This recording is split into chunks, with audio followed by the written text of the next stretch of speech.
nombre es Ariadna Razo Salinas, estudié la licenciatura y la maestría en comunicación.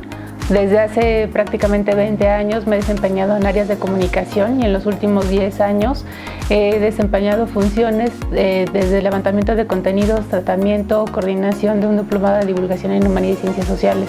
Así que los últimos prácticamente 10-15 años de mi carrera al frente de áreas de comunicación tienen que ver con el tratamiento de temas académicos.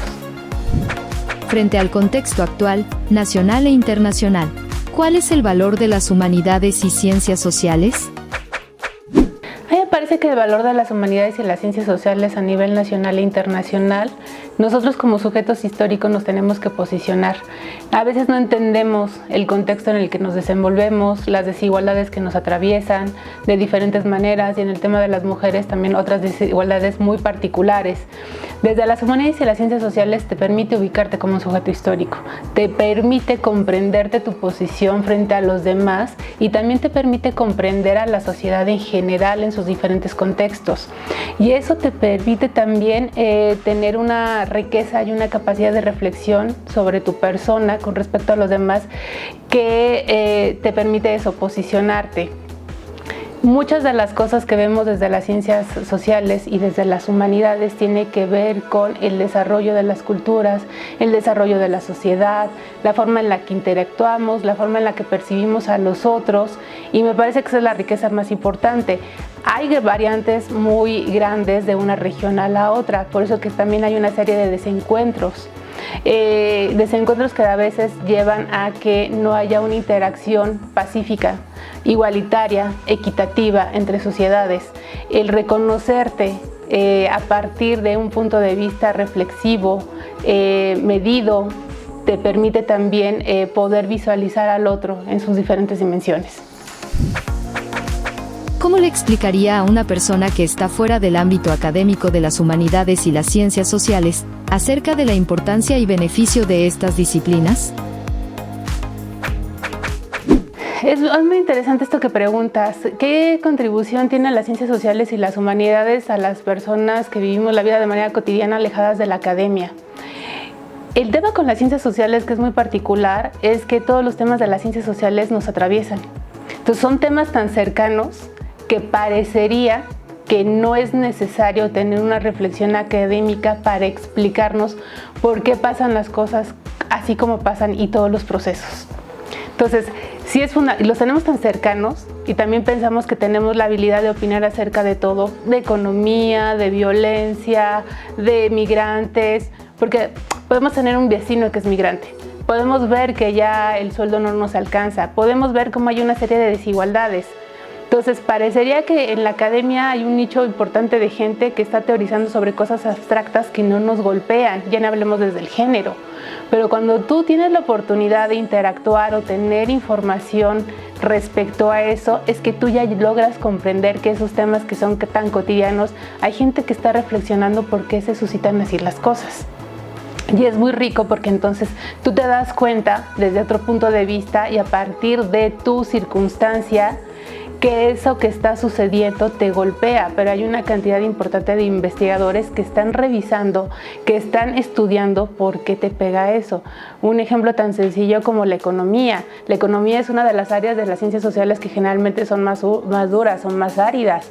Y cuando ves los temas como de inflación, o por qué sube el dólar, o por qué de repente no es un buen momento para sacar una tarjeta de crédito y mandarlo a todos meses sin intereses, porque finalmente tienes que desahogar el día a día y de repente tienes un economista que te explica cómo es que tú debes de tener una educación financiera y de tus finanzas, cómo sí es importante revisar y ver las letras chiquitas cuando uno firma una tarjeta de crédito, o por ejemplo otro tema como podría ser la soberanía alimentaria, de por qué de repente se encarecen ciertos productos, por qué hay que voltear al campo, por qué nos va a pegar el cambio climático más allá que de repente hace frío y hace calor, y cómo también eso tiene que ver con el desplazamiento de los migrantes, porque es un problema que nos va a afectar.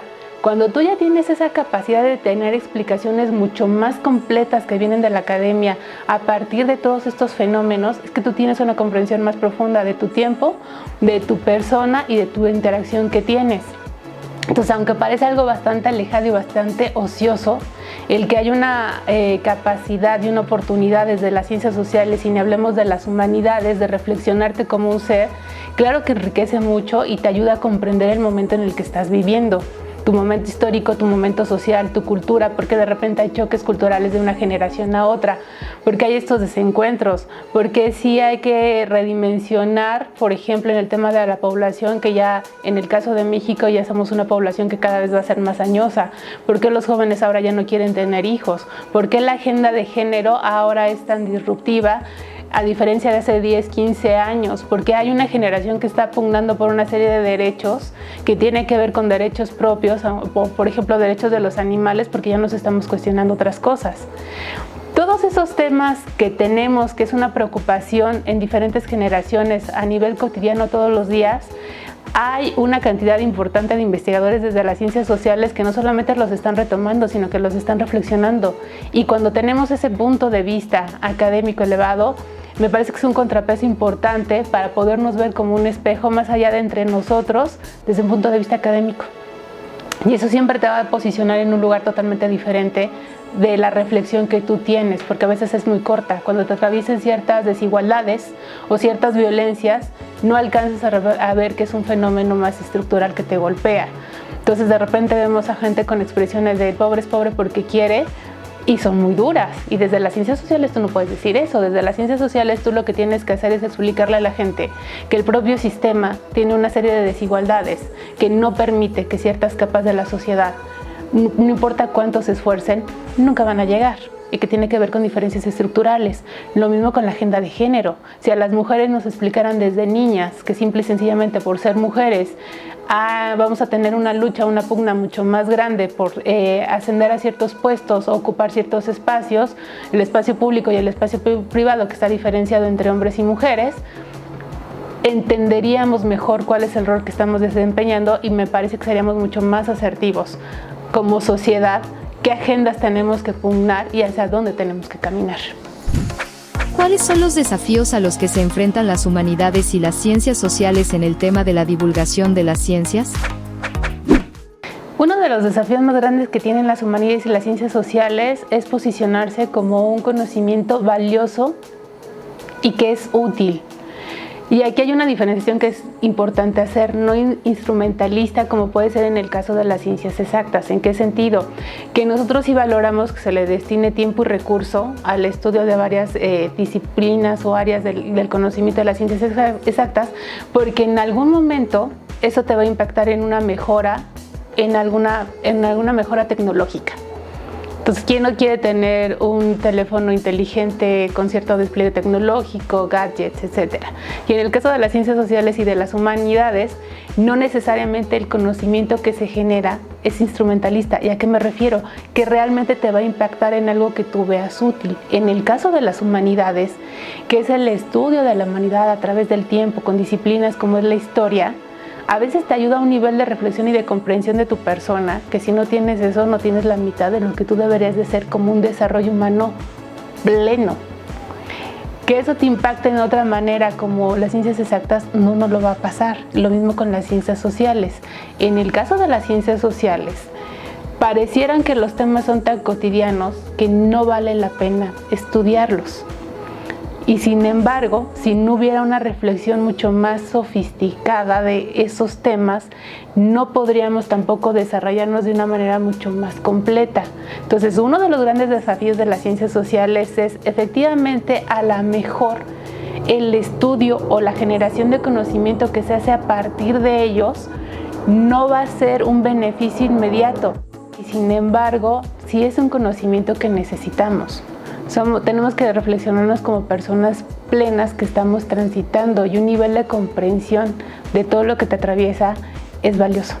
Históricamente las ciencias exactas identificaron que había una necesidad real de hacer un trabajo de divulgación, entendiéndose que ese nivel de generación de conocimiento que es tan elevado y tan sofisticado tenía que llegar a una cantidad importante de gente que supiera o no del tema, tuviera formación o no, debería de tener acceso a esa clase de conocimiento y esa generación de conocimiento. Claro, las ciencias exactas te exigen un nivel de comprensión que a veces es más especializado, ¿no? Además son áreas bastante áridas. Algunas son muy lúdicas, pero la gran mayoría a veces son más áridas, ¿no? Por poner un ejemplo, a veces el lugar común son las matemáticas, ¿no? Las físicas y estas cuestiones, ¿no? Y en el caso de y por eso es que generalmente todos los esfuerzos se han canalizado hacia la divulgación de las ciencias. También como una idea de desmitificar que solamente los genios pueden estudiar ciencias exactas, ¿no? Y el referente es Einstein, ¿no? O que en el caso de las mujeres, y el gran símbolo y emblema es Marie Curie, también tienen derecho a abordar o tener una vocación con respecto a esas disciplinas. Entonces, desde ese punto de vista, las ciencias exactas se dieron cuenta que tenían que ser más proactivas, tenían que hacer divulgación para despertar vocaciones, para romper ciertos mitos con respecto a la generación de conocimiento en esas áreas. Entonces digamos que llevan una ventaja significativa. Y en el caso de las ciencias sociales y de las humanidades, digamos que se fueron relegando. Un poco porque el conocimiento que se genera desde ahí siempre ha sido cuestionado. ¿Tienen o no tienen rigor académico? ¿Son ciencias o no son ciencias? ¿Son disciplinas que tan valiosas, que aportan a la sociedad? Entonces, en los últimos años, ante este desbalance, es identificable y evidente que tanto las ciencias sociales como las humanidades, y no digo que no haya habido esfuerzos valiosos antes, se dieron cuenta que también tendríamos que hacer una labor importante de divulgación para explicar estos temas. ¿Por qué no es ocioso dedicarle tiempo, por ejemplo, a la lectura? ¿Por qué es tan válido estudiar derecho como estudiar filosofía? Porque sí es importante estudiar historia y a qué nos ayuda como seres humanos a la reflexión de un tiempo histórico. Entonces, hay áreas también de las ciencias sociales y de las humanidades que son muy áridas y de muy poca comprensión, y sin embargo son valiosas y es necesario estudiarlas, pero la gente jamás va a tener esa capacidad de valoración de este conocimiento que se genera si no se lo hace cercano y no les explicas por qué es tan importante ir a ver si en Marte hay agua, como que aquí por qué es importante, no lo sé, estudiar y preservar libros. ¿Por qué si el lenguaje es la expresión más viva de la cultura? ¿Por qué cambia? ¿Por qué tienen derecho de repente a hablar con E y no es una falta de ortografía? O sea, esos debates que parecerían tan ociosos te pegan. El hablar de una manera o de la otra te posiciona como sujeto social y te reafirma. El tener un nivel de reflexión importante y que la gente lo entienda y lo vea desde ahí es un trabajo de la divulgación. Estos temas, en el momento en que tú se los acercas a la gente con un nivel no informativo, sino de explicación, es lo que hace propicio a que haya un esfuerzo importante de divulgación desde las ciencias sociales y de las humanidades. Si no, siempre vamos a seguir siendo científicos sociales encerrados en una cantidad importante de institutos en la UNAM, donde la gente sabe que en el Instituto de Investigaciones Sociales se estudian temas de sociales, pero no veo cuál es el impacto en mi vida cotidiana y en qué me beneficia. Y cuando tú ya haces ese puente de aquí hay una serie de investigadores que están trabajando en estos temas, que nosotros como sociedad no solamente tenemos que estar informados, sino reflexionados al momento, es como podemos empujar desde las ciencias sociales otras agendas. De ahí que sí es importante y sí efectivamente tenemos que reconocer que ha habido un desbalance donde parecería que las ciencias exactas son las únicas que necesitan un esfuerzo importante de divulgación, cuando la realidad es que desde las humanidades y las ciencias sociales también lo necesitamos. ¿Qué proyectos realiza la Coordinación de Humanidades de la UNAM para fomentar la divulgación de las humanidades y las ciencias sociales? El esfuerzo que se está haciendo desde la Coordinación de Humanidades y en particular desde la Dirección General de Divulgación de las Humanidades es, uno, a un nivel informativo, sí pelear el posicionamiento de temas derivados del subsistema que tienen mucho que ver la investigación que se genera desde los institutos, centros y programas con los temas de la agenda nacional. Debe de haber un puente claro y contundente porque finalmente se está generando un conocimiento que es valioso para comprender nuestra actualidad. Y en el caso de la Dirección General de Divulgación de las Humanidades es hacerlo expansivo, no solamente a nivel informativo, sino a nivel explicativo. No basta con informarle a la gente sobre los temas, hay que explicarles. Y ahí es donde entra evidentemente este nivel de la divulgación. Uno de los públicos que tenemos objetivos es, por ejemplo, el público del bachillerato. nuestros bachilleratos, sobre todo universitarios. Así como las ciencias exactas tienen la necesidad de despertar vocaciones, así también las ciencias sociales y las humanidades tienen la necesidad no solo de despertar vocaciones para que haya más sociólogos, para que haya más filósofos, para que haya gente de letras, sino para que haya una comprensión total de que somos un 100, 50 y 50, donde el otro 50 y la comprensión que tú tienes tiene que derivar de esas áreas, ¿no? Entonces hay una serie de proyectos que se tiene para hacer una vinculación y un puente entre los investigadores del subsistema y nuestros bachilleratos. Por ejemplo, uno de ellos es las y los investigadores regresan al bachillerato universitario, donde investigadores regresan y les platican a los chicos no solamente por qué decidieron estudiar, por ejemplo, sociología, sino porque de la sociología se deriva a un área tan específica del conocimiento y que están estudiando, para que los chicos vean por qué es necesario hacerlo. Eso digamos que es un primer nivel. También desde la dirección lo que estamos pugnando es por tener una agenda también cultural, fomento a la lectura, también reivindicar a la lectura como un espacio no solamente lúdico sino de formación, pero también placentero, y también temas como los videos y los podcasts que se están preparando y generando de aquí para llegar a otros públicos con estos temas desde las ciencias sociales y de las humanidades, pero que impacten y que los puedan abrazar desde su cotidianidad y que entiendan por qué nos atraviesan todas estas cosas que nos suceden día a día.